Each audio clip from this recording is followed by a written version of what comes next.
स्वागत है आपका एच एजुकेशन हिंदी में। इस वीडियो में हम लोग स्ट्रेटेजिक ह्यूमन रिसोर्स मैनेजमेंट का कंपोनेंट्स को पढ़ेंगे। फर्क नहीं पड़ता कि ऑर्गेनाइजेशन का साइज क्या है, ऑर्गेनाइजेशन का टाइप क्या है। ह्यूमन रिसोर्स और ह्यूमन रिसोर्स डिपार्टमेंट ऑर्गेनाइजेशन का बहुत इंपॉर्टेंट डिपार्टमेंट और एस्पेक्ट होता है, जो डायरेक्टली या इनडायरेक्टली दोनों तरह से ऑर्गेनाइजेशन के सक्सेस के लिए रिस्पॉन्सिबल होता है। जितना एफिशिएंट ह्यूमन रिसोर्स होगा, जितना एफिशिएंटली ह्यूमन रिसोर्स डिपार्टमेंट काम करेगा, ऑर्गेनाइजेशन का बाकी सारा काम भी उतने एफिशिएंसी से पूरा होगा। स्ट्रेटेजिक ह्यूमन रिसोर्स मैनेजमेंट का यह मानना है कि ह्यूमन रिसोर्स ऑर्गेनाइजेशन का सबसे इंपॉर्टेंट एलिमेंट और सबसे इंपॉर्टेंट फैक्टर होता है। स्ट्रेटेजिक ह्यूमन रिसोर्स मैनेजमेंट का हर एक कंपोनेंट बहुत इंपॉर्टेंट, बहुत क्रिटिकल होता है। ऑर्गेनाइजेशन को प्रत्येक कंपोनेंट पर बराबर ध्यान देना चाहिए और सभी कंपोनेंट से जुड़ा प्रॉपर प्लानिंग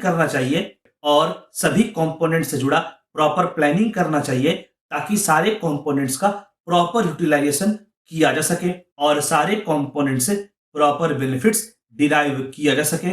अगर बात स्ट्रेटेजिक ह्यूमन रिसोर्स मैनेजमेंट के कंपोनेंट्स की करें तो स्ट्रेटेजिक ह्यूमन रिसोर्स मैनेजमेंट के कंपोनेंट्स हैं planning of workforce, recruitment of employees, selection of employees, training and development of employees, management of performance और कंपनसेशन एंड बेनिफिट्स। चलिए आगे बढ़ते हैं और स्ट्रेटेजिक ह्यूमन रिसोर्स मैनेजमेंट के अलग अलग कंपोनेंट्स को पढ़ते हैं। पहला कंपोनेंट है planning of workforce. Strategic human resource management का पहला कंपोनेंट होता है वर्कफोर्स से जुड़ा प्लानिंग करना।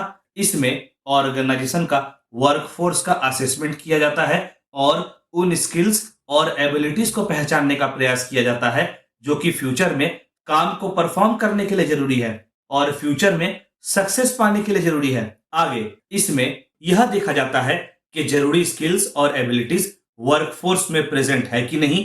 अगर है तो ठीक है, यदि नहीं है तो फिर ऑर्गेनाइजेशन ट्रेनिंग के माध्यम से वर्कफोर्स के अंदर वह स्किल और एबिलिटीज को डेवलप कराने का प्रयास करती है। अच्छा, इस स्टेप में यह भी देखा जाता है कि आवश्यकता अनुसार इंप्लॉइज अवेलेबल है कि नहीं। अगर इंप्लॉइज अवेलेबल नहीं है तो फिर नए इंप्लॉइज को रिक्रूट किया जाता है, पुराने इंप्लॉइज को रिटेन करने का प्रयास किया जाता है या कुछ काम को आउटसोर्स करके भी इंप्लॉइज के कमी को पूरा करने का प्रयास किया जाता है और इंप्लॉइज के कमी से काम पर पड़ने वाले नेगेटिव प्रभाव को, नेगेटिव इफेक्ट को भी घटाने का प्रयास किया जाता है। अगला कंपोनेंट है recruitment and selection. Strategic human resource management का अगला कंपोनेंट होता है रिक्रूटमेंट और सिलेक्शन। इस कंपोनेंट के अंडर ऑर्गेनाइजेशन नए और बेस्ट इंप्लॉइज को अट्रैक्ट करने का प्रयास करती है। फिर इंप्लॉइज का स्क्रीनिंग किया जाता है और यह पता लगाया जाता है कि जॉब या पोस्ट के लिए जरूरी क्वालिटी, एबिलिटी, स्किल इंप्लॉय के अंदर है कि नहीं। रिक्रूटमेंट और सिलेक्शन के प्रोसेस में जॉब डिस्क्रिप्शन को रेडी करना, जॉब या पोस्ट से जुड़ा एडवर्टीजमेंट रेडी करना, एडवर्टीजमेंट को पोस्ट करना, इंप्लॉइज का स्क्रीनिंग करना, इंटरव्यूज कंडक्ट करना आदि इंक्लूडेड होता है। अगला कंपोनेंट है training and development. Strategic human resource management का अगला कंपोनेंट होता है ट्रेनिंग एंड डेवलपमेंट। ट्रेनिंग और डेवलपमेंट प्रोग्राम के हेल्प से इंप्लॉइज का डेवलपमेंट कराने का प्रयास किया जाता है और उन्हें जरूरी स्किल, नॉलेज, एबिलिटीज प्रोवाइड करने का प्रयास किया जाता है। इन स्किल, नॉलेज और एबिलिटीज के माध्यम से इंप्लॉइज अपने काम को सही से परफॉर्म कर पाते हैं। ऑन द जॉब ट्रेनिंग के माध्यम से, मेंटोरिंग के माध्यम से, कोचिंग के माध्यम से, क्लासरूम ट्रेनिंग के माध्यम से, ई लर्निंग के माध्यम से इंप्लॉइज को जरूरी ट्रेनिंग प्रोवाइड किया जा सकता है ताकि इंप्लॉइज का ओवरऑल डेवलपमेंट कराया जा सके।